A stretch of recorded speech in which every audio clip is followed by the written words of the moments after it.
town to town, from London to Taiwan. I've been all around the globe trying to protect your soul.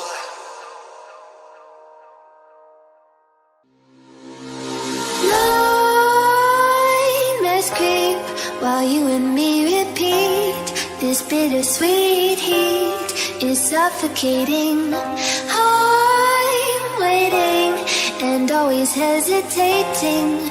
Kryptonite desires set my heart afire. Heart on fire. Set my heart afire.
Suffocating. I'm waiting and always hesitating.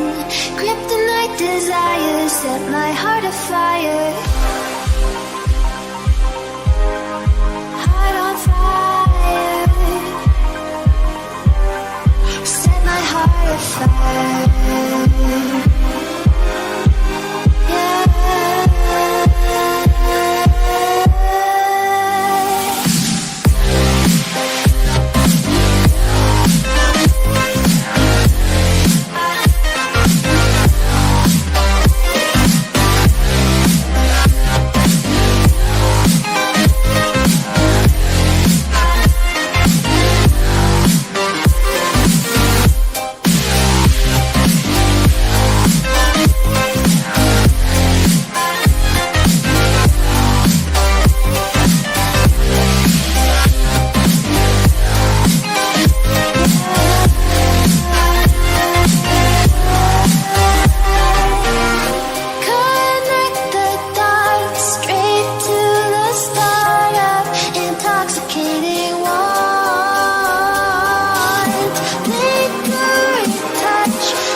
the startups.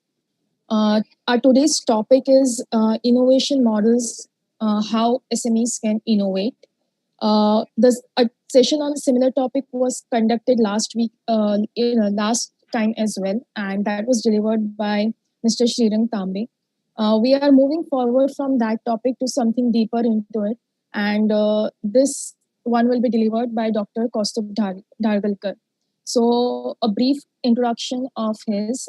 He's an entrepreneur turned academician and innovation evangelist, founded 3 companies from 1990 to 2005 in the domain of productivity enhancement technologies for manufacturing.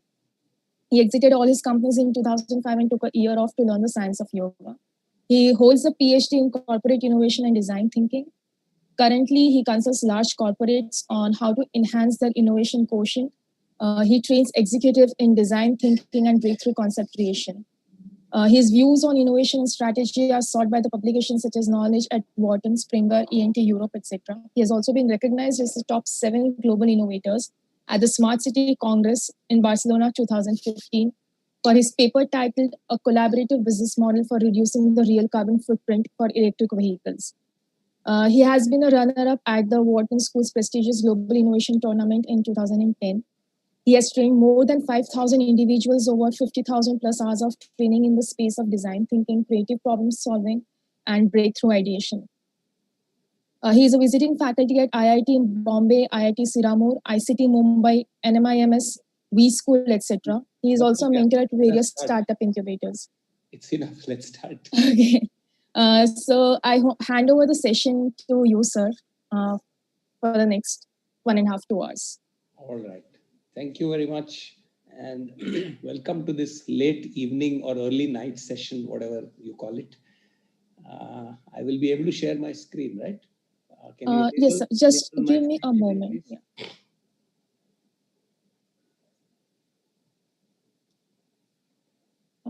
Yes, sir. Now you can share this. Okay.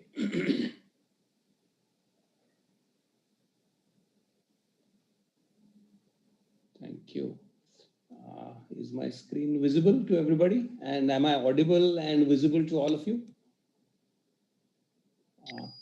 Yes, sir. I should admit people coming in. No, now I think because sir, we will handle that. Because there was some pop-up right now.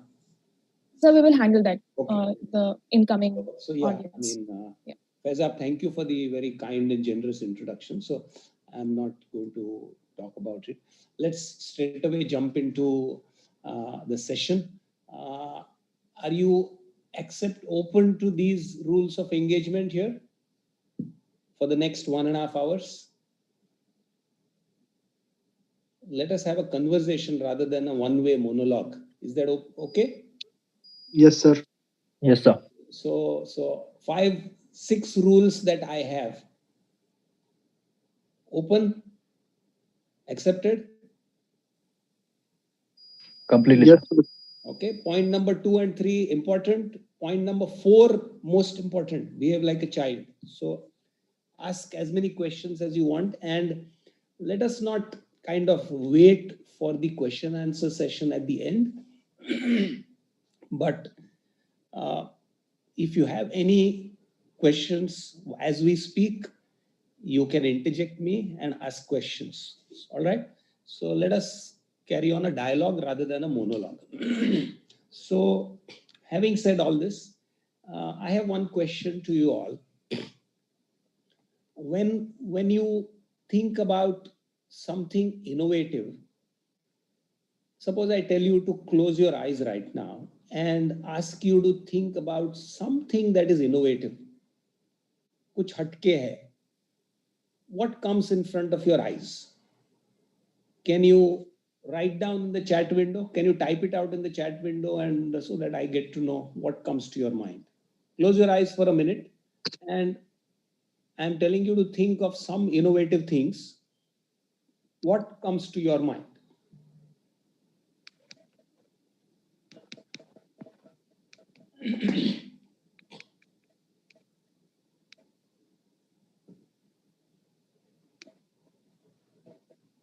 Yeah, all of you, if you want to speak out, fine, but commotion ho jayega. But so type in the chat window. what comes to your mind when I ask you to think of some innovative things?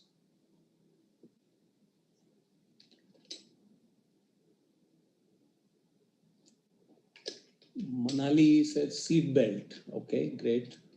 Aggregation platforms, Ehsan Khan. Yeah, please. Fastest finger first. Or if you want to speak, you can speak as well.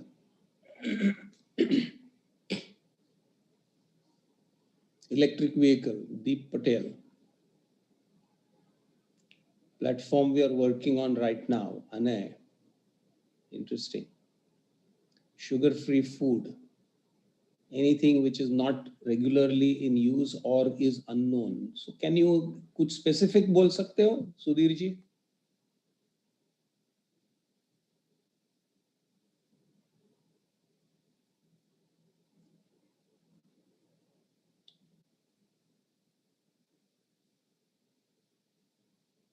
IoT sensors, transportable solar powered vehicle, drone delivery of medicine. Nice, good. और कुछ?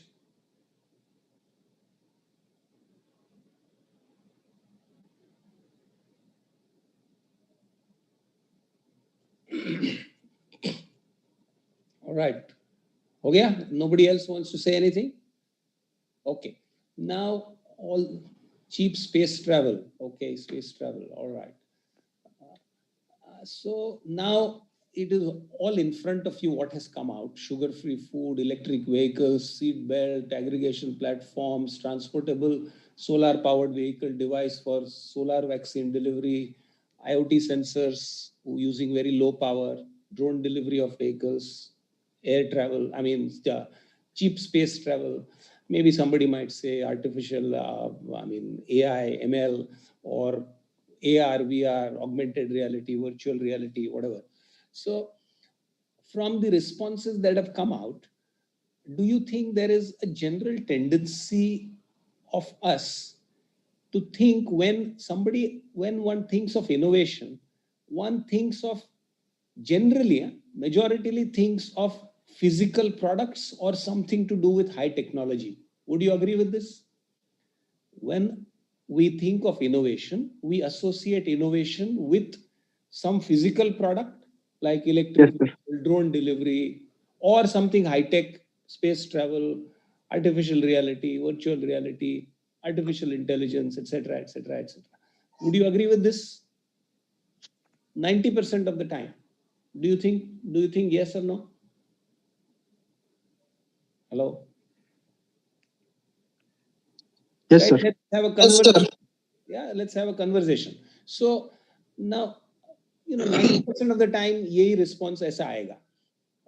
So now my question is, why are we wired to think that innovation is only related to physical products and something to do with high technology? We are conditioned. Dimag mein wo wiring hai. Kyun hai? Is a question that I have to raise. And so in the next one hour, 15 minutes, 1.5 hours or so, I will kind of let us look at innovation beyond products and high tech. Innovation beyond products and high tech. And there is a logic behind business innovation. That's what we will look at with a few examples, and let us try to understand some basic principles on which these businesses in those examples have kind of built their business, built their ventures. All right. So ये सुना है फोकट copy नाम सुना है? Has anybody heard of this company? No. Okay. It does not exist right now, but this was about 2007 or 2008. Two boys from IIT Delhi on a weekend, on a spiritual night, possibly on a Saturday evening, both of them were arguing, and their argument led to things like, "Arey, tu mere ko notes nahi deta hai. You have taken all the notes of this subject, that subject. You have not shared, etc., etc., etc." So generally, the discussion veered around xeroxing of notes, In most of the colleges, it is the first benchers who take the notes and the last benchers who take the Xerox copies of those notes and clear their exams. That's the general model. At least back then it used to be like that. So these two boys suddenly got interested in this Xeroxing of notes business, and a rough calculation, a little bit of research the next day showed them that around in an Indian university, on an average, a student does Xeroxing worth about 150 to 200 rupees per semester, 2 semesters in a year, which means one student on an average does Xeroxing of notes worth about 400 rupees per year. Way back, 2007, 2008. Mein. Now we scan, we don't do Xeroxing, but we just click a picture or scan the notes or something like that. But back then, Xeroxing used to be big business. So 400 rupees per student per year. Then they found out the number of students who pass out of Indian universities is around 18 to 20 lakhs per year across the country. So 20 lakhs into 400, the business is worth about 80 crores. And in any university, there are generally 3-year, 4-year, or 5-year courses. So on an average, suppose it's a 4-year course, which means every year there will be 4 batches running simultaneously, which means 20 lakh students into 4, 80 lakh students spending 400 rupees per year, which means it is a 320 crore business all across the country. Only Xeroxing of notes from the student category. Large enough business to get into, or not a large enough business to get into? What's your view? Good enough business to get into if it is aggregated? Hello? Yes, sir. Yeah. I keep responding so that we can have a conversation rather than a monologue. All right. So now these guys thought that then a simple analysis tells us that these Xeroxing vendors are in no way connected to each other. If you walk down to the right side of the street, you might come across somebody called Lakshmi Xerox. If you walk down to the left side, you might find somebody called Saraswati Xerox, and they are in no way connected to each other. Now, these two boys saw an opportunity in aggregating that market. And within the next couple of days, they created a website and called it www.focutcopy.com. And they approached some 8-9 vendors around their IIT Delhi campus and went to them and said that from tomorrow onwards, if any student comes to you for Xeroxing, please continue charging exactly the same amount that you used to charge till yesterday. Do not charge a single penny less than what you used to charge till yesterday. लेकिन हर 20 Xeroxes का copy लेगा वो student, उसको आप 20 रुपया ले लो उससे, जो रेगुलर चार्ज है वो ले लो, but for every 20 Xerox copies, give them one of our scratch cards. So उन लोगों ने Focus Copy fellows had created, these two boys had created a scratch card with their branding of Focus Copy, etc. You know what a scratch card means, right? Back then, 12, 13 years back, we used to get these cards where if you scratch that silver foil from top, there used to be a 10 or a 12 digit number. And on that card, there were instructions written very clearly that please log on to our website, www.focutcopy.com, and punch in this number in that window and click enter, and the website will generate an encashable discount coupon, which can be encashed at their affiliates at the back end with whom they had tied up, CCD, Barista, Wimpy's, Nirula's, Dilli wale sab. That if that student took that printout of that discount coupon and went to a Nirula's or a CCD with whom this Focus Copy boys had a tie-up with, they would get per coupon 20 rupees discount on whatever they used to spend at the CCD or a Barista. Which means if the student used that discount coupon generated from the website of Focus Copy, that student's Xeroxing would actually be free. You get the whole model? Clear? No hanky-panky in this. All right. Through and through, provided that student goes and spends money at a CCD, Barista or a Hard Rock or a Wimpy's or a Nerulas, along with their discount coupon, his Xeroxing or her Xeroxing becomes absolutely free. Now, my question to you all is there any innovation in the product? Is there any innovation, some great technology used? This is purely a business model innovation. Would you agree? Yes, sir. Yes, sir. So now my point is, product innovation is not easy to happen. Takes years, months, years to make it happen. But business model innovation can be made to happen by studying your entire ecosystem, studying your entire supply chain, value chain, and seeing what can be tweaked. How can you create win-win situations in the whole ecosystem? Now, this particular example of Focus Copy Fellows, is it a win-win situation for everybody? Everybody wins in the process or no? Think about it. Think about the whole thing. Does anybody lose in the process?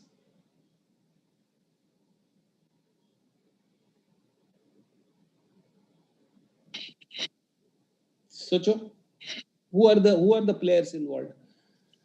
The student naturally benefits, no need to explain.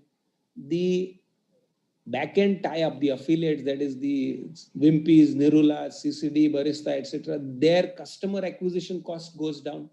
To acquire a new customer, they probably get it in 20 rupees or 40 rupees. Whereas to capture another customer, they would have to spend a lot of promotion, advertising, etc. So they are also happy. The Xerox vendor is also happy because now these Focus Copy Fellows, suppose in a locality there are 20 Xerox vendors, they would not tie up with all 20. They would tie up with 10 or 12 Xerox vendors, so that the 10 or 12 vendors who have a tie-up with focuscopy.com would get more footfall, their business would increase, and everybody in that ecosystem wins. So the classic case of how you study the ecosystem and think about some business model that you can kind of structure your business around and create a win-win situation. I am stressing on the point of win-win because when you create win-win situations, it's a kind of self-propelling cycle where everybody contributes so that everybody benefits, and that's a more sustainable kind of a model in the long run. If it's a win-lose situation, then it doesn't remain sustainable in the long run. So this is one story, so to say, to kind of to push you to look at how can you innovate on your business model by looking at your value chain. Let's get into some more examples. ये गोली वड़ा पाव सुना है? गोली वड़ा पाव अहमदाबाद में है. This franchisee of vada pav? Not in Ahmedabad. No. Yes. It's there or not there? No. Not there. Okay. Not there. All right. So let us delve into. But have you heard of this story, Goli Vada Pav? Have you heard of this brand? Anybody? No. Yes. Yes. Okay. Now this fellow started in Bombay in 2008. Okay, 2008. And at that time, the way he started was quite different from the way other people started. On day one of his launch, he started 42 outlets in Bombay. Now, for a startup, do you think simultaneously starting 42 outlets is easy or difficult? Is it easy? Pure startup है, कोई established business नहीं है, कुछ नहीं है. Is it easy to start 42 outlets on day one simultaneously? Difficult. Very hard. Very difficult, right?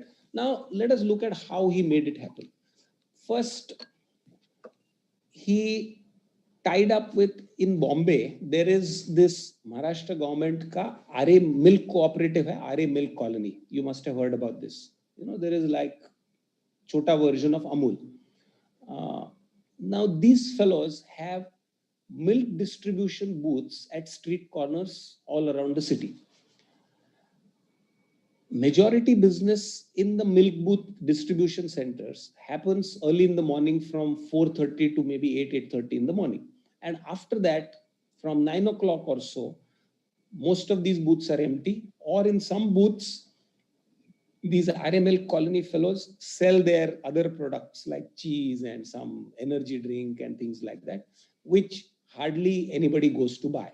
So during the day, from 9 to 7, 8 o'clock in the evening, those milk booths hardly do any business. So this guy, Goli Vada Pav chap, approached these RML colony fellows and said that from 9:30 in the morning till 11 o'clock in the night, if you allow me to use your booths, distribution booths, I will pay you a rental income. They were happy because anyway, it was a non-value adding asset for them lying idle throughout the day. And this Goli Vada Pav fellow got real estate franchisees at a very, very cheap rate. And of course, he franchised out. So he was not running those outlets personally, but he franchised out two, three outlets to one individual. So with that, he was able to capture 42. I mean, he was able to launch in such a big bang in the city of Bombay, where real estate would have been very, very expensive otherwise. That was one thing. Now, what happened after that? Launched with a big bang, started generating a lot of traction. And in 2008, 2009, I don't know whether you people are aware of or not, but in Bombay, this politician by the name Raj Thackeray was very active with his newly formed party called Maharashtra Navnirman Sena back then. And one of their main agendas was that on the streets, hawkers who are non-Marathi speaking will not be allowed to do business. That was one of their major, kind of electoral agendas or something like that. So because of that, any vendors who were non-Marathi speaking on the streets of Mumbai, their stalls, kiosks would get vandalized, todfod ho jata. Or ye Goli Vada Pav fellow, the owner is Venkatesh Iyer. He is a Tamilian. So uska bhi 2-3 stalls got vandalized. And this fellow got scared ke, political jhamele mein nahi padna hai, let us stop this operation. So he actually wound up his operations from Bombay and quickly spread into the interior of the country, went to Sangli, Satara, Pune, Aurangabad.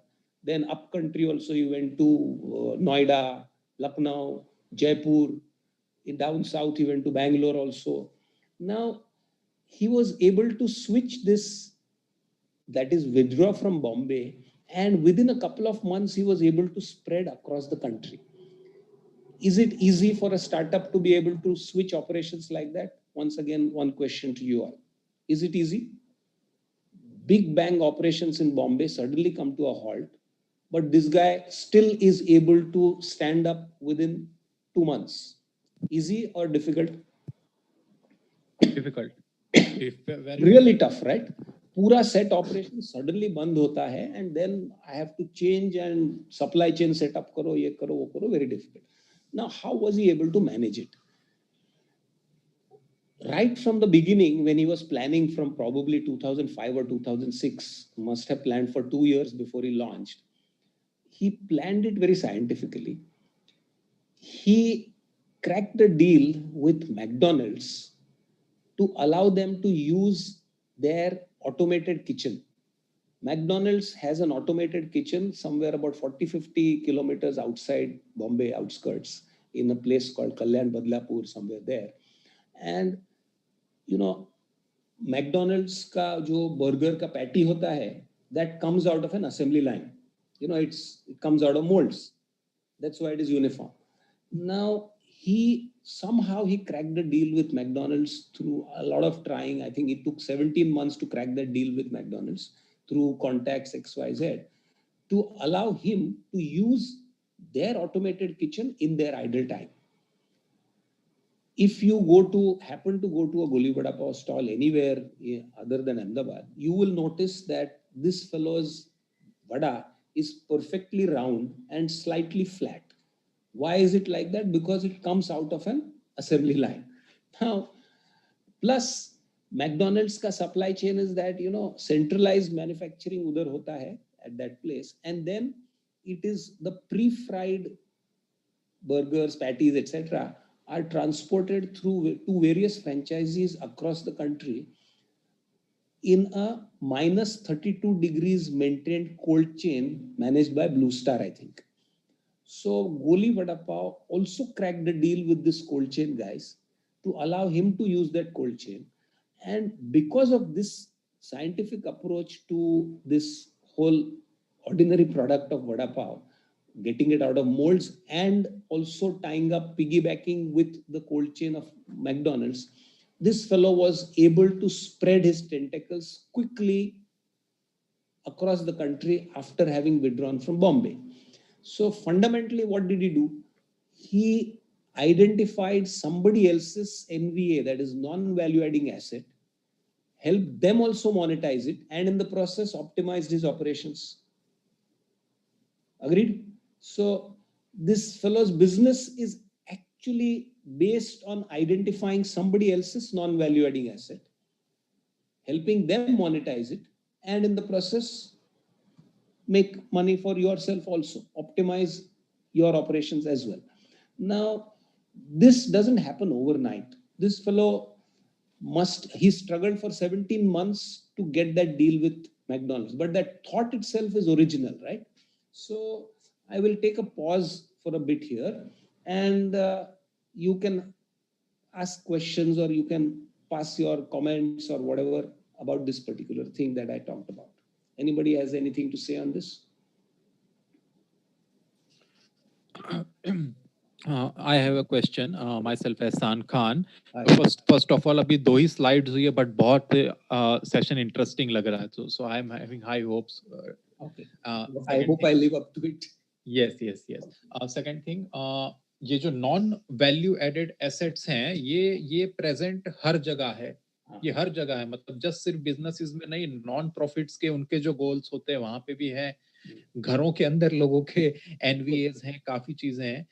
The trouble is कि जब हम इस तरीके का model execute करने जा रहे हैं, strangers are not very comfortable opening up with another stranger. कोई खुल के बताना नहीं चाहता है कि ये मेरा ये है, ये मेरी तकलीफ है ना. बिल्कुल. अभी इसको भी ये गोली वड़ा पाव वालों को 17 महीने लगे वो कन्विंस करने, डील क्रैक करने के लिए. तो वो तो एफर्ट तो लगता ही है, बट पॉइंट बीइंग, और आजकल because of this pandemic lot of idle capacities floating around. Would you agree? Yes. Supply chains में पड़े हुए हैं, गोडाउन्स पड़े हुए हैं, फैक्ट्रीज खाली पड़ी हुई है, लोग खाली पड़े हुए हैं.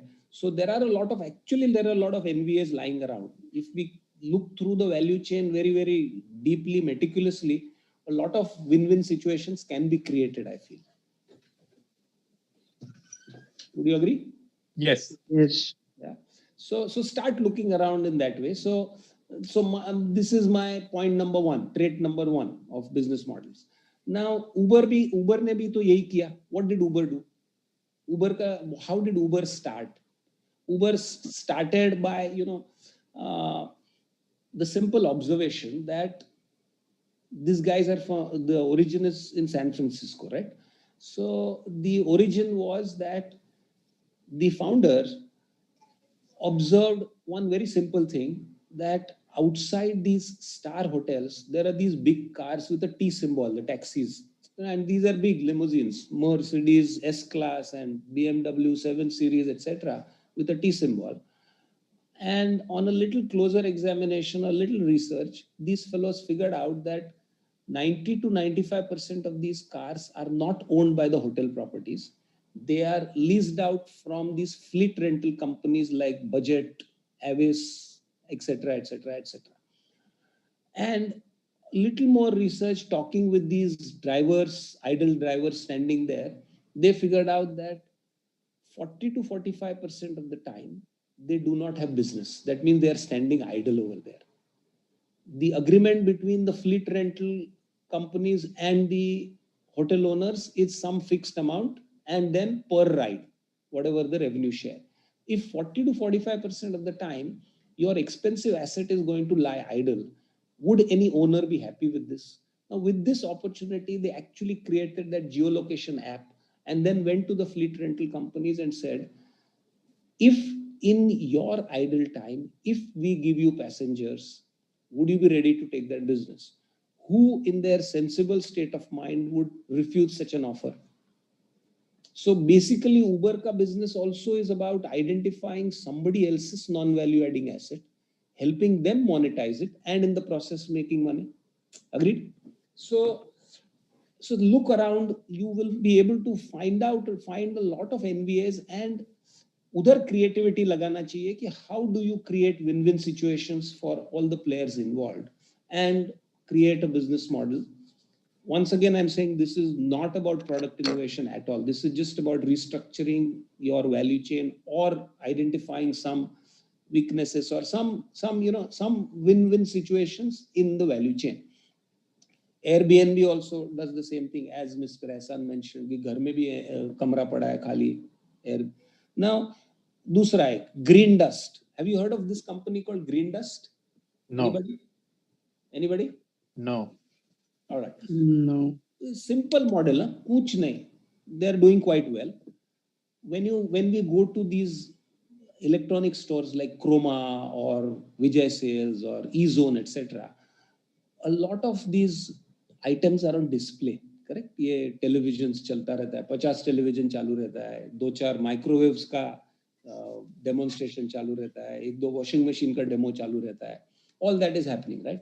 Now, as a rule, these items which are opened out from their box cannot be sold at MRP. Anything that has come out of the box has to be sold as a second-hand item. Now, in these Chroma showroom, etc., all these items which are on display cannot be sold at MRP, which means it is a loss to Chroma. Yes or no?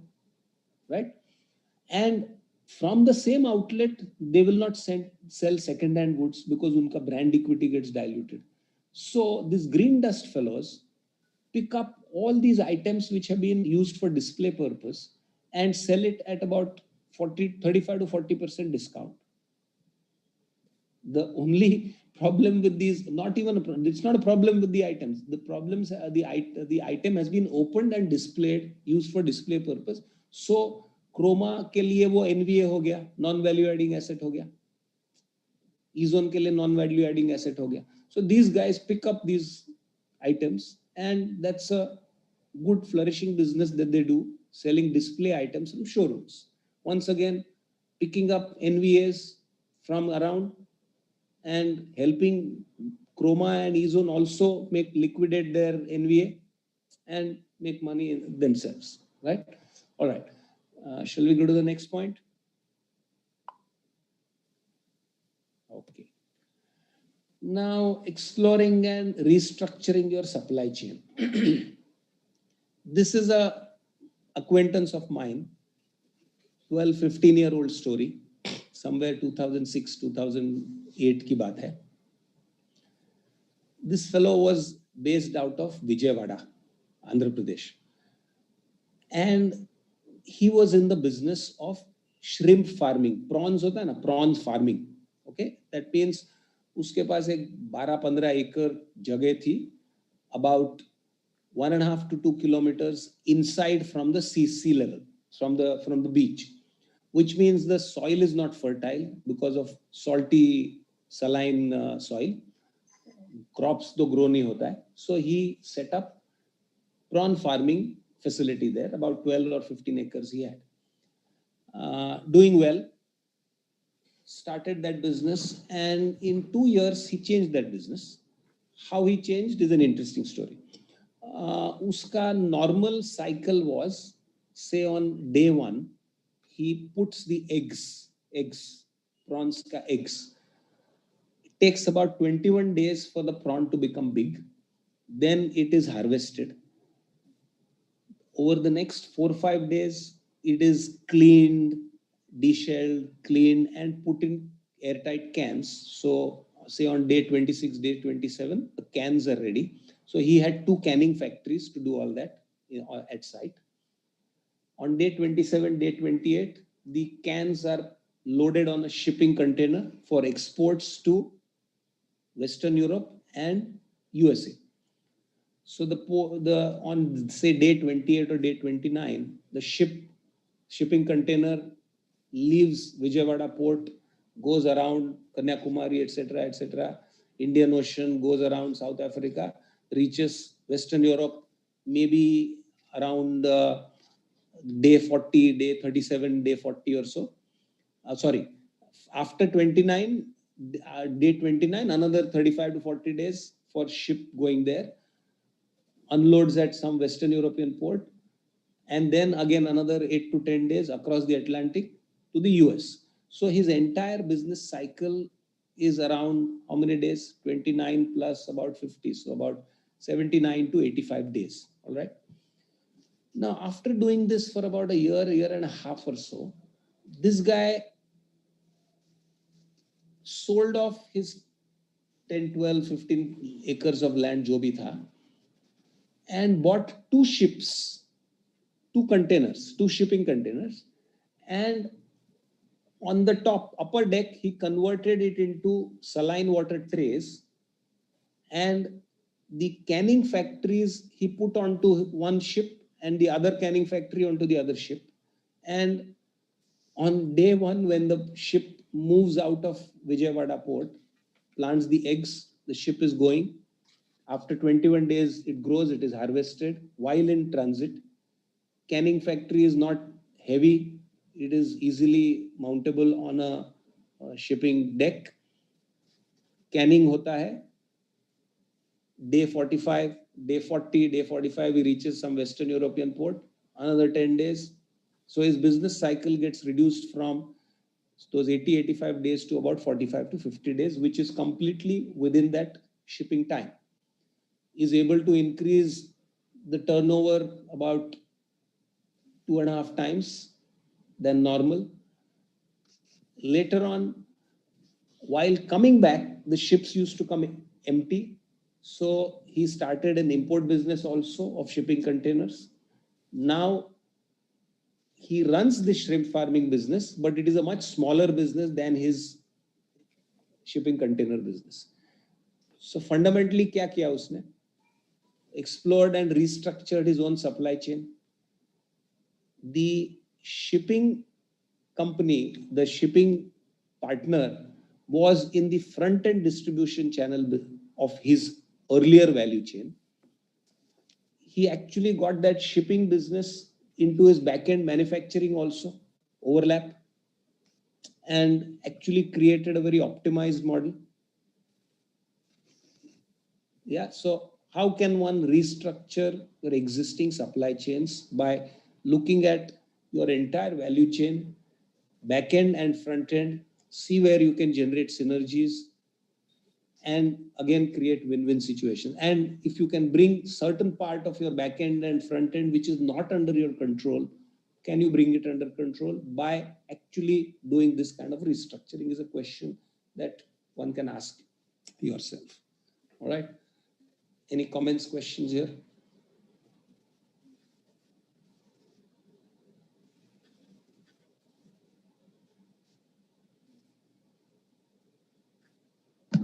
How can you maintain quality control in such a situation? This is completely under his business, under his control. No? It was completely under his control. He bought the ships himself. He did not let it out. Get the point? Yes. And another point is, when his ships used to come back empty, this fellow started an import business also. So now he has import-export shipping container lines as well, which is a major business. And his shrimp farming, वो एक nostalgia value के लिए चलाता है, because that was his first business which made his fortune. So he runs it.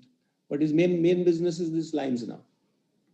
Getting the point, right? So you never know what, if one thinks through deeply, what can come out at the end. All right. Should we go ahead? Anybody else wants to say something? No. All right. Okay.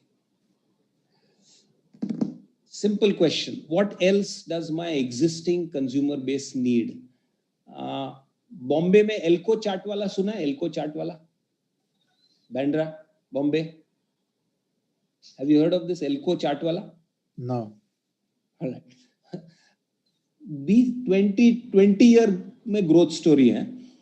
Way back in the late 80s, early 90s, Elko Arcade used to be one big fashion place in Bandra. Bandra is like one suburb of Bombay, which is like a happening suburb in Mumbai. Okay. So udhar this Elko Arcade was a 3-storied building where a lot of, young kids or young girls, just married people, etc., would go for a lot of fashion buy, mid-90s तक.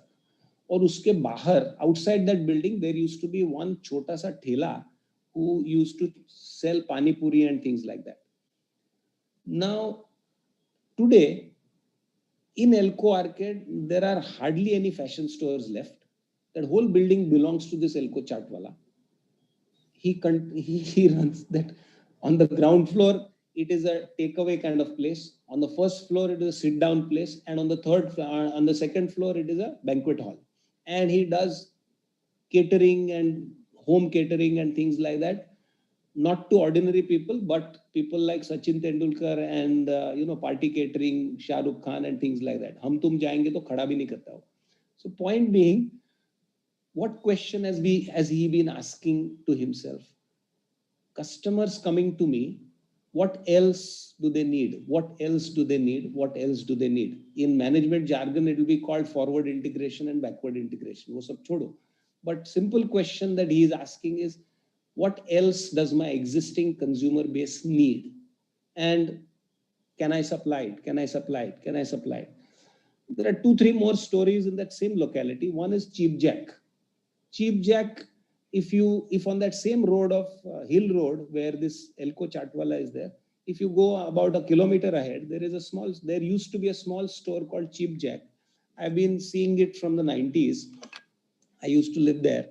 So in the early 90s, mid 90s, this fellow used to be a small store, about 10 feet wide and maybe 12, 15 feet deep on Hill Road, selling small little things that children buy as return gifts for birthday parties, sharpener, pencil, topi, mask, and things like that.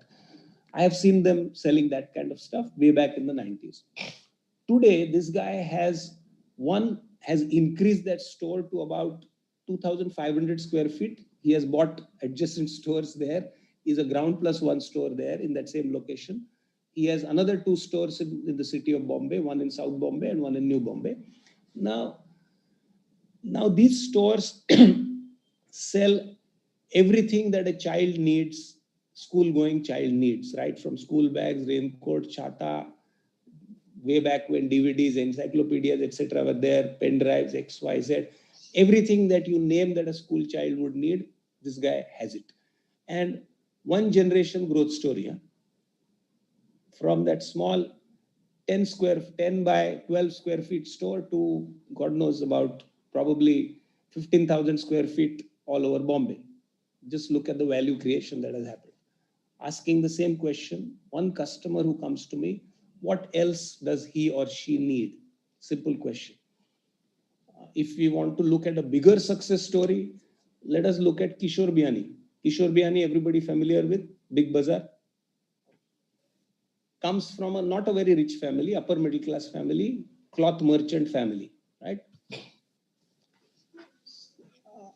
He initially started with pantaloons way back in 1992, selling ready-made apparel. So basically, instead of trading in cloth, he added one notch in the up in the value chain, that he started making ready-made garments. Next question he is asking, people who come to me, come to Pantaloons, come as families to buy apparel, etc., etc., etc. What does that family need otherwise? After 3-4 years, he gets the answer, oh, these people would need groceries also. So 96, 97 onwards, he starts tries out different formats of grocery stores, and after multiple failures, 6, 8, 9 failures, he kind of stabilizes on this big bazaar format. Huge success. Then he asks people who come to big bazaar, what else do they need? Probably gets the answer that, oh, these families will need home electronics also. They will need home furnishing also. So experiments with E-Zone electronics store, experiments with hometown home furnishing store. People who come to E-Zone and hometown buy expensive stuff for which they might need financing. So he goes and ties up with this Italian company called Generali Insurance and starts this NBFC, non-banking financial corporation called Future Generali, which is now called Future Finance Limited. So what is the question that he has been asking all throughout his life? Customers who are already captive in my business, what else do they need? And can I satisfy those needs? Can I satisfy those needs? Once again, one generation story. Once again, one generation value creation story. Based on the simple principle, मेरे पास जो customer आता है, उसको और क्या, what else, right? Now, sorry. Yeah, I will take a pause here. Any comments, questions, most welcome, please.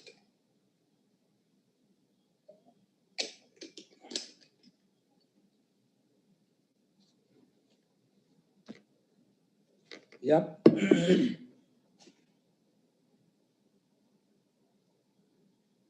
All right, shall we go ahead? All right. Okay.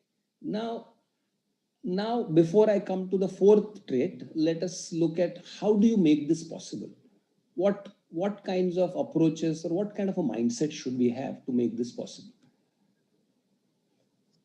So it's how to make this happen. So I have this very simple principle. How closely can you connect with your user? What I call as last mile user connect. How do you understand your user in his or her context is a question that as a business person we have to constantly ask. Now, rather than defining last mile user connect, let us look at what happens without last mile user connect to understand this concept of last mile user connect. Familiar with this model? Ford Icon first launched in India somewhere in 97 or 98. And the price range in which it was launched, it was about 5.5 to 7 lakhs back then. 25 years back, 5.5 to 7 lakhs will translate to about 42 to 45 lakhs, 50 lakhs ke range mein today. So it's a premium segment vehicle. So back then it was a premium segment vehicle. Now, when this was launched by Ford Motor Company, normally when these multinationals come to our emerging economies, they have some kind of a feeling at the back of their mind that the emerging economy mein we will have to sell things cheaper. These people will not be able to afford our original product. That's a general feeling that at least back then these people would have. So now when they came to India, they had that mindset ki abhi let us make this product cheaper. Now, if you want to make this kind of a product cheaper, what are the first things that get cut off? What would be the first things that would possibly get cut off?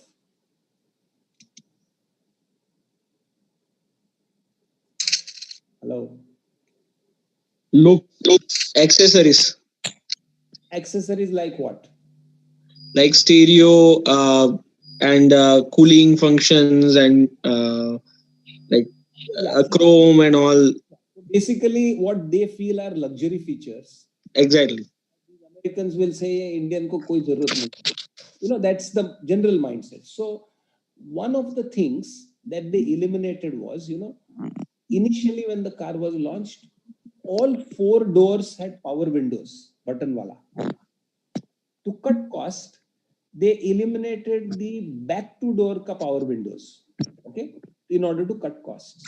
Now, but way back, a premium segment vehicle used to be driven by a chauffeur, correct? Now the end result was कि driver सामने बैठ के गाड़ी चलाता है, उसको power Windows का comfort है, but the owner is sitting behind with no power windows and rolling the windows up and down with a lever. You get my point? Lack of last mile user connect. Hello? These guys did not understand the context in which their product is being sold. You get my point? Lack of last mile user connect. Hello? Yes. Yeah. Now, these are very simple things that make a difference when we launch new products or new services. How much deep study we have done of the user context? कैसा use करेगा, किधर use करेगा, क्या use करेगा? That's something that needs effort to understand, that needs a lot of close proximity and effort to understand user behavior. That's something very significant. Now, so that's what I mean by lack of last mile user connect. All right, now let me talk about what happens with last mile user connect. When you establish last mile user connect, what magic can happen? Once again, a simple product. I go as visiting faculty to a few B schools and engineering colleges and take subjects related to innovation, product development, new business model creation, entrepreneurship, etc. Okay, and across all these subjects, one assignment that I commonly give to all students is रास्ते पे भेजने का उनको with a target segment allocated to each group. So if it's a class of say 50 people, I will divide them into 10 groups of 5 each, and each of the groups will be given one target segment that they have to study over the next fortnight, next 2 weeks, and come back with certain unsolved problems for that particular target segment. As simple as this. So I'm going to tell you one story about one such group. I had given the target segment as deaf and mute housewives. Okay, deaf and mute housewives, not working ladies, only housewives. This group of 5 people, after about 3-4 days, these kids came back to me saying, "Sir, हम लोग ना नया नया कुछ products सोच रहे हैं, लेकिन जब भी we look up on the internet, we figure out that this product already exists. So we have not been able to think about anything." So I straight away asked them, I never told you to think about any product in the beginning. I asked you to just understand, interact, and shadow these people to understand their problems. Then they gave a very genuine reason that these you have given us a target which is so difficult. They can't speak, they can't hear. So it is very difficult to interact with them. We don't know sign language. So बहुत मुश्किल है, समझ में नहीं आता है कैसा करने का.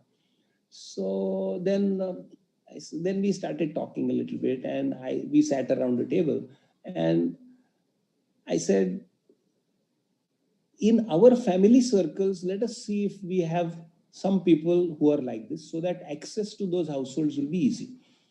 So I said, each of us must be knowing at least 50 to 60 families in our friend circle, social circle, which are close to us, close family circle, close circle, social circle. So, and each of us wrote down at least 30-40 names. In the next 10 minutes, we had a list of about 250-300 families. And then we went through each of these families to find out whether any family member is deaf, mute, and a housewife. After going through all those 350 names of families, we found 2 ladies who actually we found were deaf, mute, and were housewives, not working ladies. So then the next question was, let us go and spend some time with these ladies to understand their issues. So then you should ideally understand their whole lifestyle, 24 hours, kya hota hai, etc., etc., etc. But we didn't have that much time. We had only 15 days.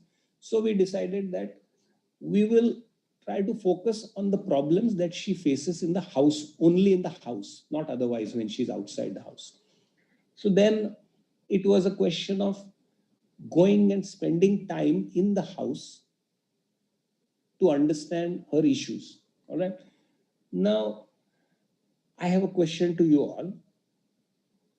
I have defined the problem that we have to understand her problems within the house. What would be a good time to visit the house to understand? What would be a good time to interact with this lady? I have a question open to everybody. which would be what time would you select? What time would you choose, time slot? Tell me. जब वो lady सबसे ज्यादा busy होने की possibilities है, so maybe early in the morning, kids are going to school. When she is busy. Any other viewpoint? When she is busy, she may not be able to sit down with us and communicate to us. Is there? According to me, when she's alone and when she has nobody to help her. Okay, all right.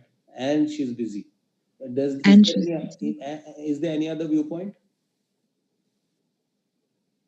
कि घर में कोई होना चाहिए, sign language interpret करना चाहिए, ऐसा भी किसी को लगता है?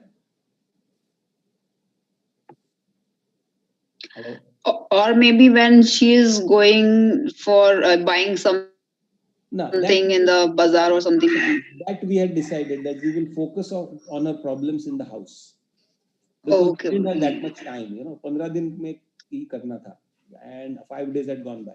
So we had just about 8-10 days left. So we had decided house. So is there anybody of the viewpoint that no, we should go when she is at leisure and there is somebody else in the house who can interpret our questions and get them answered, because we don't know sign language? Is there anybody feeling like that? Hello? Hey guys, we need to speak. We need to converse.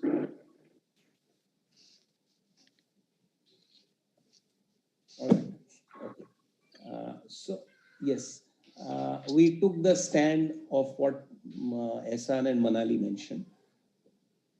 We should go at such a time when she is really, really busy and she doesn't have any other help in the house.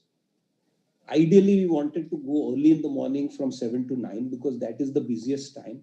But people are awkward letting people into the house early in the morning before they have had a bath and all that. So we could not manage that, though these ladies were from our known circle.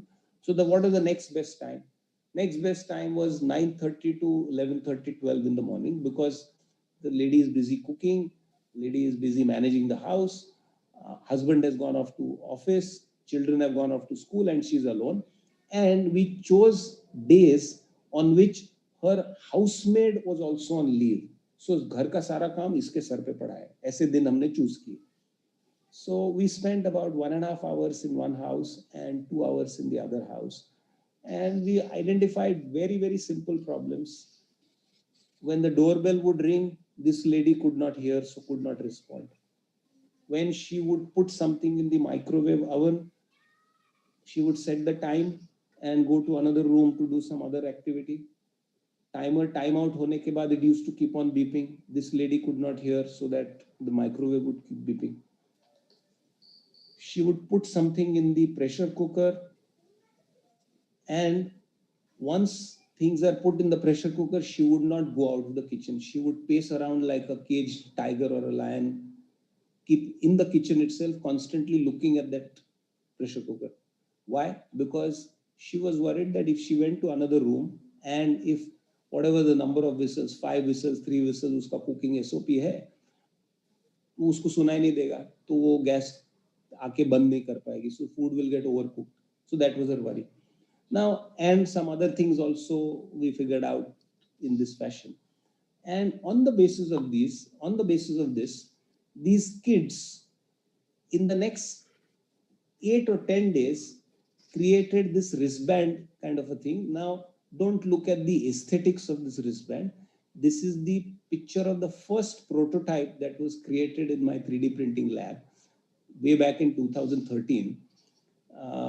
It got a lot of modifications later on, but simple product. What they did was they embedded a Bluetooth module in this wristband and corresponding Bluetooth modules in all the appliances in the house, doorbell mein, pressure cooker mein, refrigerator mein, microwave mein, all of that, so that this wristband communicates with these devices. So when the doorbell would ring, the wristband would vibrate and maybe a red colored LED would glow on it.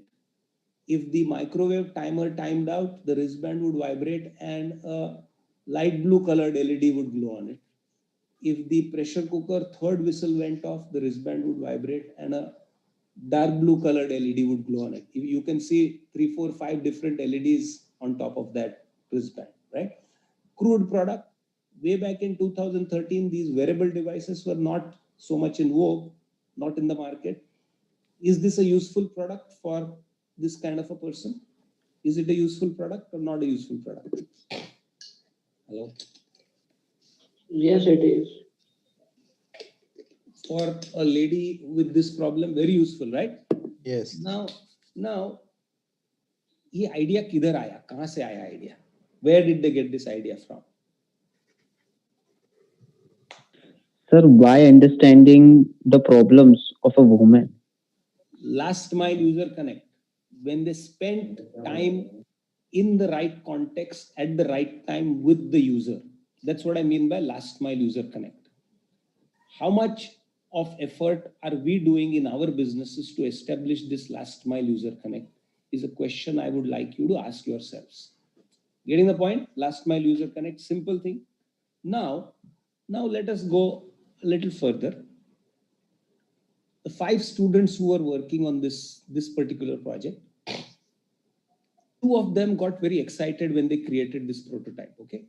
And they came to me, sir, we want to now do a venture, startup shuru karna hai iske. Excited, bahut market hai. We have identified a good need, good product. We will refine it and we will start a venture around. 2 of these 5 came to me, very excited, and asked me, will you help us with this particular thing? I said, happily, of course I will. When such excited kids come to me, I have a very simple model. I tell them, you take about 2.5, 3 weeks to think through the whole thing and come back to me with some broad roadmap that you will take this idea forward with. Some milestones, kya karoge aake? Some broad plan in place. If students come back to me after 3 weeks, I'm happy. If they don't, then it is an automatic selection by elimination, so to say. Interested students come back, those are the ones one needs to work with. So these kids came back to me after about 4 or 5 weeks. When they entered my lab, they were a little sad, they came in with a very dejected kind of a look. And they said, sir, we have 2 problems. We have analyzed this whole thing, but we have come across 2 problems. One is way back in 2013-14, one needed something like 17 or 19 licenses to start a manufacturing unit in India. And that would take anything between 13 to 15 months. Second problem, they said that this product is so damn simple that we might make 500,000 pieces in one lot, first lot. We will sell it also. But in the next 4 or 5 months, Chinese will come into the Indian market and flood the market at probably 1/4 the cost, and we will be left nowhere.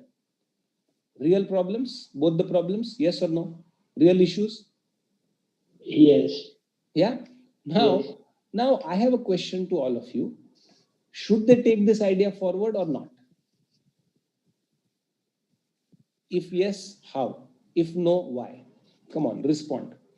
जो भी चीजें इस device में या इस IoT device में patentable है, उस पे पेटेंट्स अप्लाई करने चाहिए. आई अज्यूम यूनिवर्सिटी या कहीं से इन्हें ग्रांट्स भी मिल जाती पेटेंट्स एप्लीकेशन के लिए, एंड देन उन्हें मैन्युफैक्चरिंग जो है आउटसोर्स कर देनी चाहिए थी. एंड आउटसोर्स मैन्युफैक्चरिंग चाइना के अलावा वियतनाम, थाईलैंड, इंडिया में भी होती है, और कुछ केसेस में इवन 2013 का अगर ये है तो 2013-14 में भी कुछ कंपनीज इंडिया की थी जो चाइनीज कॉस्ट को मैच कर रही थी और बीट भी कर रही थी. तो बेसिकली स्टूडेंट्स होंगे, उनकी इतनी डीप नॉलेज नहीं होगी मैन्युफैक्चरिंग सेक्टर की, बट पॉसिबल था. पहले उनको अपनी आईपी, बेसिकली स्टूडेंट्स तो इनोवेटर्स है, इनोवेटर्स को आईपी प्रोटेक्ट करनी चाहिए. मैन्युफैक्चरिंग तो करने वाले बहुत है.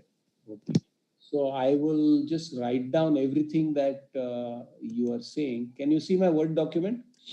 Patent. Can you see my Word document? I am writing down whatever you are saying. Patent karna chahiye. Okay. What else? How many of you say yes? ये idea आगे लेके जाना चाहिए. How many of you say no? Can you type in the window, please? Chat window, yes no सिर्फ लिखो, yes yes yes yes no. Vishal Damecha is saying no. What about others? Are you guys there, or have I bored you to sleep?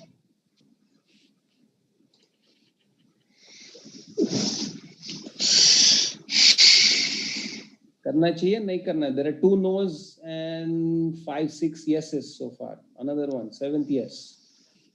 All right. Okay. So yes बोलने आगा. अच्छा, it's coming in ना. People are okay. Majority is yes. So now चलो, let us see how. One you are saying is IP protection and patent. Patent. What else? How else can they take this idea forward? Outsource it to other than China. That's what you're saying? Outsource it to any factory basically. वो okay. Okay. कोई भी factory manufacturing outsource कर दे. I'm just writing down. Any other options? Any other options? Tie up with big brands. Khushbu Patel saying tie up with big brands. Big brands means what? Can you elaborate, please? Tie up with philanthropies, which are further supported by CSR, corporate CSR funds. Khushbu says Titan. एक minute. Titan. Or CSR funds. Agreed. Yeah. CSR funds. Okay. What else? Outsource it to China itself. Okay. Outsource to China itself. All right. Okay. I'm not going to respond right now, but let me get everybody's responses and then outsource to the Chinese themselves. Okay. और क्या? और कुछ? Add some extra features. Manali Agarwal, add some extra. We can add some extra feature to it. Yeah. Okay. All right. Okay. Any other thing? Any other focusing on branding of the product? Great branding. Okay. All right. Anything else? All right. If not, let us look at each one of these. Okay. Patent. Now you really look at the product. It's a very simple technology. Yes or no? Is this some great technology that can't be copied? Hello? No, it's a simple. और patent भी कर लिया तो ये हम India में operate कर रहे हैं और चाइना में करेंगे, चाइनीज आएंगे तो चाइना में भी patent laws are blatantly violated. India also blatantly violated. Agreed? Yes or no? Hello? Let us get practical. Yes. I mean, somebody will copy your product and you will file a suit, fine, for your satisfaction. But by the time you get the verdict, you will all be like this. I mean, judiciary ऐसा है अपना country में. Yes or no? Isn't it a fact? Yes. Yes, it is. So, agree, theoretically patentable, yes. But in reality, does it work? So I'm just going to make it lighter. Patent. Outsource to other than China.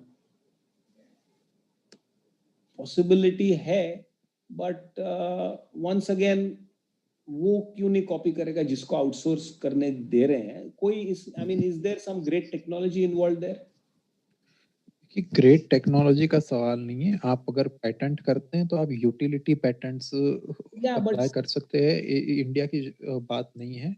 सबसे पहले तो जो भी innovator आज की तारीख में India में इनोवेशन ला रहा है ना, उसको एक ग्लोबल विजन के साथ इनोवेशन लानी है. तो आप सीधे यूएस में पेटेंट्स अप्लाई कर सकते हैं, यूटिलिटी पेटेंट्स अप्लाई कर सकते हैं. Second thing, by the virtue of वाइपो के थ्रू आप ऑल ओवर ग्लोबल में जितने भी न्यूयॉर्क सिग्नेटरीज है और वाइपो के मेंबर कंट्रीज हैं, वहां पे आपके पेटेंट्स प्रोटेक्टेड हो जाती है।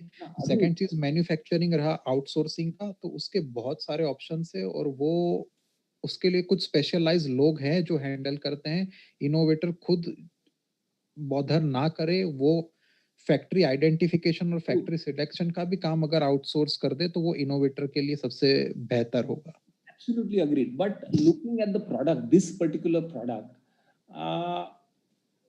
can be replicated easily also, na? So from that outsourcing guy also, it can be. वो उसके आउटसोर्स आंख बंद करके नहीं करना होता। NNN कॉन्ट्रैक्ट्स होते हैं, non compete, non circumvention, non disclosure. वो कॉन्ट्रैक्ट साइन करने के बाद ही आप किसी भी फैक्ट्री को अपना सैंपल भेजोगे या प्रोटोटाइप भेजोगे या डिजाइन्स भेजेंगे। एंड द मोमेंट ही violates, you sue him. Yeah, but that's what I'm saying. As a startup now suing, तो सर कुछ ना कुछ तो करना पड़ेगा ही ना, अदरवाइज तो so और भी सोचो, that's what I'm saying. Can there be another approach is what I'm trying to get out of you people. Let's keep thinking. Tie up with big brands, Titan, CSR funds, yes, okay. So what happens with that is you kind of you license it out to Titan. Is that what you're saying? No, license.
Siemens actually in the next 2 or 2.5 years. Value creation ho gaya. So how can we create platforms is a question that you need to ask yourselves. Typically, let me give you my personal example, okay? Creating platforms is today's way of asking what else does your existing consumer base need. Let me explain. ये मेरा company है BSQ, started in 1990. हम लोग शुरू में job work करते थे. Job work मतलब you understand what I mean by job work? Yes. You know, large companies would give us some labor jobs. We had an engineering machine shop, lathe machines, milling machines, shaping machine, etc. So metal cutting operations, outsourced jobs we used to do. Way back in 1990. My father had started it earlier, and after my education, I joined that. In 6 months, I realized that these large companies are taking us for a big jolly good ride. Unka credit period 90 days, 60 days. They are making money using our capital in this job work business. So no future is what I thought at that time. And then constantly we were looking at trying to create some product of our own. And finally we kind of, found some Italian product and reverse engineered it and created these impact presses. Don't look at the photograph. 1992 ka photograph hai. Bekar quality hai. So don't look at the quality of the photograph. Impact presses used to be these hand operated presses or pneumatically operated presses. Simple application that they used to perform is, if you have to punch a hole in sheet metal, if you have to mark your logo on a piece of metal, if you want to do riveting operations, etc., etc. These machines used to be ideal. Now we started making these. About 6 months gaya development mein, trials, vagara, vagara, and then we started selling good quantities of these machines. After a year and a half, say around 93, mid 93 or so, or early part of 93, we realized one simple truth that customers who come to buy our presses don't really come to buy a press from me. What they come to me is to find a solution to enhance the productivity of their assembly line, in the sense that इसका press का option क्या था उस जमाने में? Hammer, riveting with a hammer और punching a hole with a hammer, all manual operation, semi automated, and it used to help them reduce their manpower and increase their throughput in their assembly line. So fundamentally, that customer who used to come to buy a press from me was not really buying a press from me, but he was buying productivity enhancement tool from me. So what business I was in? Not in the business of presses, but I was in the business of enhancing the productivity of my customer's assembly line. This took us about 1.5 to 2 years to realize. And then the next question was, what else does that customer need to enhance the productivity of his or her assembly line? The answers came out very logically. They need indexing tables. Indexing tables, are you aware of? Anybody, people from non-engineering background have a question? Please ask. Am I clear what an indexing table means? No, I am not. Can you please? Have you seen an assembly line, a packaging line, or bottling line? Dekha bottling. Yes. Maybe cold drink, ka, milk, ka, etc. Yes. Bottles come on an assembly line, and Yes. then they get stuck in a circular plate. Yes. One bottle atak jata hai. Yes. The plate moves. At the first station, the bottle gets washed. Yes. Next station, it moves, the bottle gets dried. Yes. Next station, liquid gets filled in. Yes. Third station, capping हो जाता है. Fourth station, कुछ sealing हो जाता है. Fifth station, labeling happens. Sixth station, maybe printing of the date, manufacturing date, batch number, etc. And again, it goes back on the other conveyor belt where it goes for packaging. So that plate which moves, at specific angles is called an indexing table.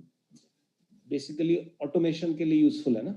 So that was an answer that we got. Okay, customers need indexing tables. Customers need automatic feeders. We were in the business of providing riveting operations. Now, earlier manual riveting feeding hota tha. With automatic feeders, customers' productivity gets enhanced. Then we got into some special purpose machines. Then linear motion controllers. That means CNC machines pe dekha hoga, the table moves at fast speeds, locating and specific operations happen at specific places. You must see in these CNC machines, right? So that index, ye niche ka jo table hota hai, XY table, that enhances the productivity. Otherwise, it has to be placed manually. Now, way back in 90s, ये सब crude था. अभी तो बहुत आगे चल गया है. Then pick and place units, miniature robotic arms देखा होगा आपने. Pick and place. So these are the answers that we got when we started asking the question that what else does my customer need to enhance the productivity of his assembly line? These are the answers that we got. And so naturally the next question was that we should also get into these businesses. But to manufacture these is not a joke. So initially we started by tying up with these fellows, and we started taking orders of complete end-to-end automation of an assembly line in our name. And we started collaborating with these people and started giving a complete solution for assembly line automation to a customer. Over the next 3-4 years, we realized some outsourced agents are not, some outsourced manufacturers are not good. Some operations we brought in-house, XYZ. So in the next 4 to 5 years, we were known in the market, not for our presses, that was our original product, but for a productivity enhancement solution company. So, ये भी तो platform ही है ना? Isn't it a platform? Yes. Back in those days, we did not have IT platforms, digital platforms, but we became an end-to-end platform for companies to solve their automation needs, one window clearance. Now, initially we outsourced this. The margins used to be barely 10, 12, 15%. But gradually we understood the business. We made a name for ourselves in that automation business. And obviously we started focusing on quality. A lot of operations we started doing in-house, very diligently, outsourcing, insourcing, wo sab analysis karke. Our customers in 92, when we started these presses, used to be small, very small, small manufacturers. By 97, 98, we had these large automobile companies as our customers. In fact, I can proudly say that first, some components on the Indica assembly line we have supplied in 97, 96, 97, 98. So point I'm trying to make is that isn't this also the same question that Kishore Biani keeps asking? What else does my existing customer base need? What else does my existing customer base need? And with that, you start creating platforms for now related with that wristband example also. They also created a platform. Yes. Went into the market with one specific hardware, but because of the platform, they were able to integrate home automation systems also into it. So strategy that is applied is we start as one product company, single product company or two product company, whatever it is. And we enter into a niche market, constantly keep asking the question, what else does that customer need? What else other than what you are giving? Then ask the question, can I do it myself? If I can't, can I collaborate with some other service providers and provide that complete end-to-end service to that customer? Because I own the platform, the entry of all the other collaborators is through my platform to the customer. So you maintain that control over the platform, and that's how scaling up can happen. Accelerated scaling up can happen.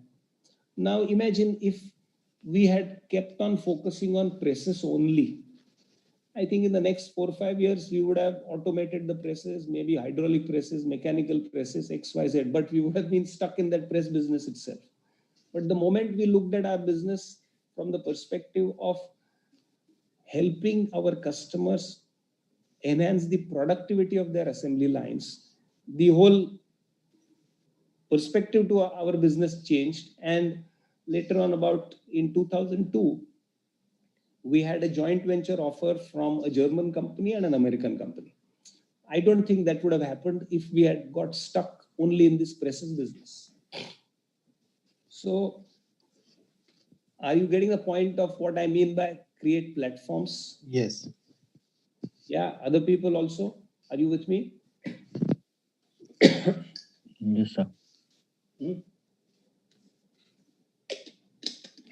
Yes. Now, ये example तो पुराना हो गया, चलो old time platform. Now new age platforms क्या है? ये मेरा स्टूडेंट है स्मार्ट खेती, 2014 में एक सिंपल से प्रोडक्ट से शुरू किया उसने कि his uncle or somebody is a farmer, so on one vacation he had gone to his Amravati के पास कुछ फार्म है, उधर गया था रहने को मामा के पास, अंकल मामा जो भी है. और रात को जब भी पानी आता है तभी वो चाचा या मामा उठ के वो स्टार्टर ऑन करने के लिए जाता था. सो उसने this boy automated that process through a simple mobile app. Through the app they could control set the timing, कभी चालू करने का कभी बंद करने का. Very simple product. Alright, no great technology involved. So he made a nice fabricated box, control box, etc., and a mobile app to do all this, and went into the market. Now, getting entry into the market was very, very difficult because there were big established players like Jain Irrigation, the biggest irrigation company, agrotech company back then in India. All distribution channels are kind of Jain Irrigation ka dadagiri hai. They will not let anybody else come into that space. So this fellow was not going anywhere, but still kept on, meeting farmers, understanding their needs, adding some features, X, Y, Z, thoda, he was selling, but nothing close to becoming profitable. Then he was struggling for 2 years, 2016, 16 tak. Then the new government which came slashed all farming subsidies with the intention that we will give pinpointed subsidies to farmers based on their consumption. Earlier, subsidies to farmer used to happen blanket without real accountability. 10 एकड़ वाले को भी उतना ही, 4 एकड़ वाले को भी उतना ही, कोई भी inefficient farmer है उसको भी उतना, efficient farmer को भी उतना. There was no real accountability. Now, to make it accountable, the state governments and the central government needed a lot of data about the farmers' activities. Now, this guy at that time created a platform to capture actual water consumption, actual power consumption, tube wells को subsidy देता है, उसके actually कितना water pump हुआ, ये नहीं हुआ, वो नहीं हुआ, through this app of his. And that data was very useful to the government to be able to give pinpointed subsidies to farmers.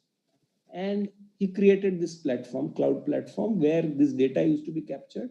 Now, and then he went to the government saying that ye hai, and these fellows got very interested. First, he started with Bihar government, some 25, 26 hardware ka order mila usko, pilot karke, after about 6-7 months, almost a year of trials, perfected the whole thing. Now he gets orders in volumes of 10,000, 15,000, 25,000, etc. Has an MOU with Punjab government, Haryana government also. So point being, this guy created a platform, and again in 2017, 2018, the government introduced this crop insurance scheme. Once again, for a farmer to be eligible for a particular crop insurance, uska soil quality check karna padta hai, all that kind of data the government needs.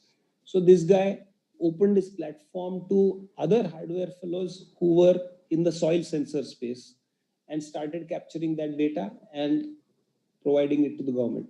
So now he has become like one conduit for the government to find all analytics about the farming space. And automatically, these larger players, which were a big hindrance earlier, have also kind of years bypassed that competition also.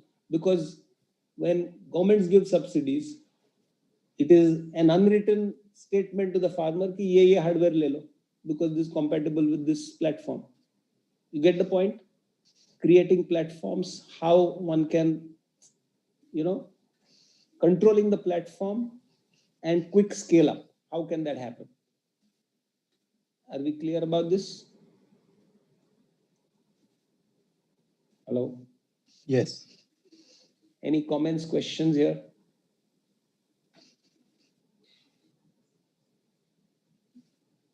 Another something that right now we are working on is Mahindra Accelo.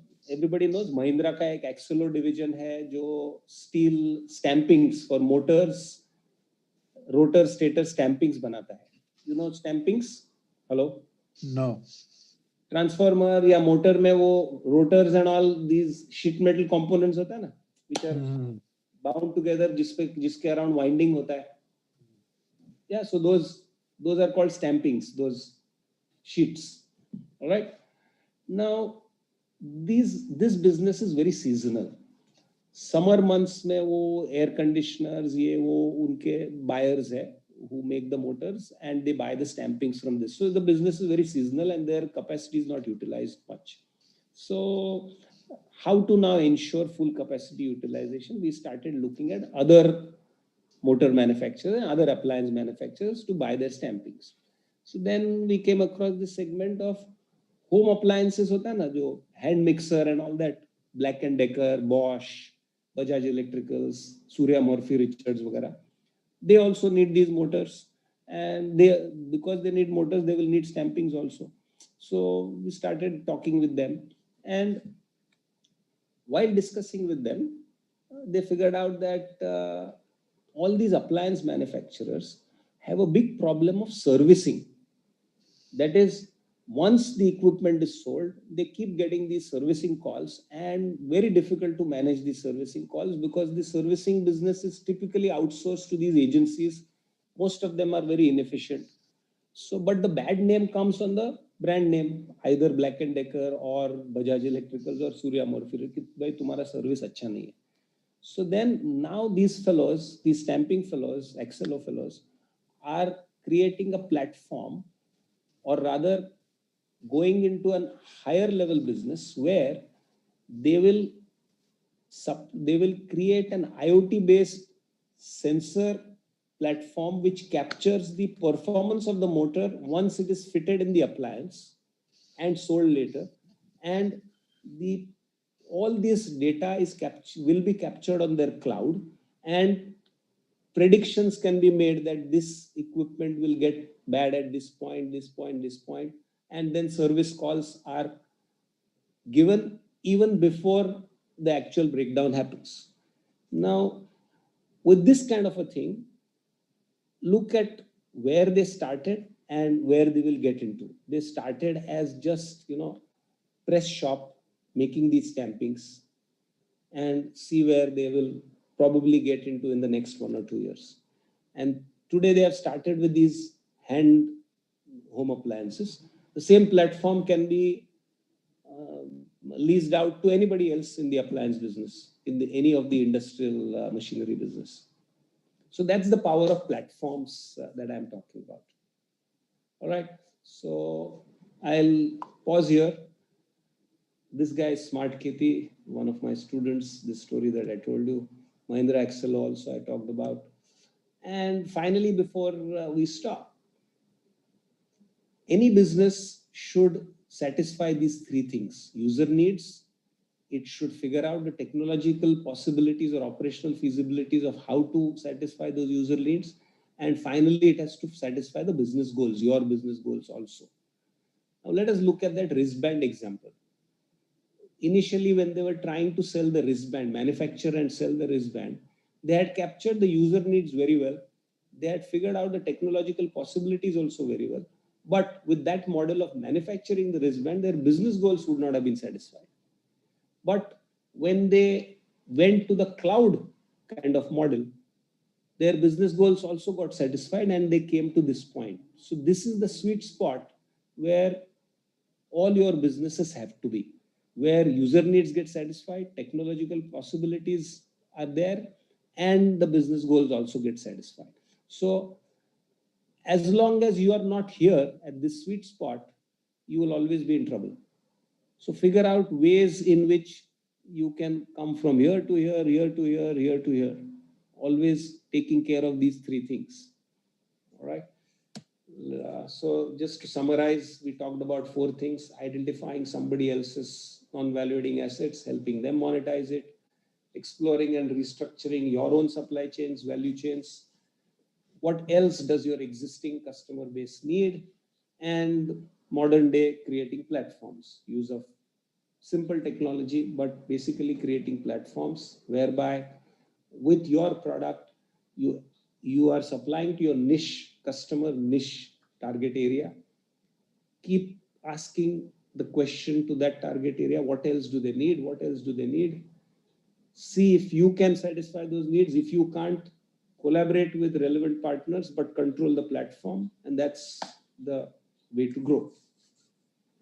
All right. If there are any questions or any points, please ask. Feel free to ask. This is my book, which has got released about 5 months back in the month of May. More such things you can explore there, but that is okay. You can ask me questions. Let us spend the next 10-15 minutes on questions or whatever it is. All right. I have a question. Yes, please go ahead. Yeah, I wanted to know, according to you, when does a startup get redundant? As in, when should we stop trying? Because everything you told today is all about how we can make it better, create platforms, think out of the box, and things like that. But what is that point if you're trying too hard, but the sweet spot is not achieved? How to know when to stop? You said think out of the box. Honestly, Earth from a bird's eye view. You should grow feathers and see this too. When you want to get off the darkest ground, but gravity pulls you straight down.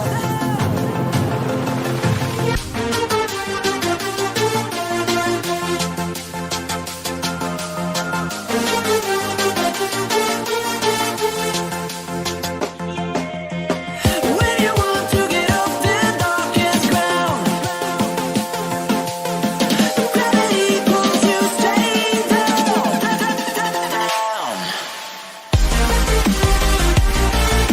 Clear sky.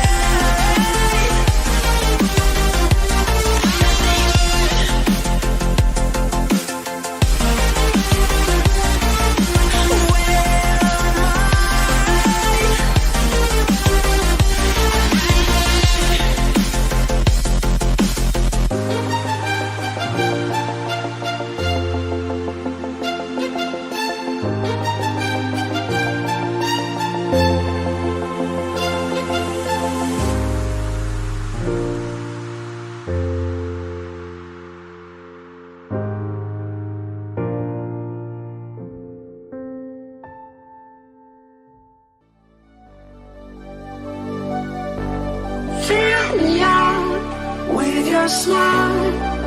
Now the sunshine brings the light. Fill me out with a flame.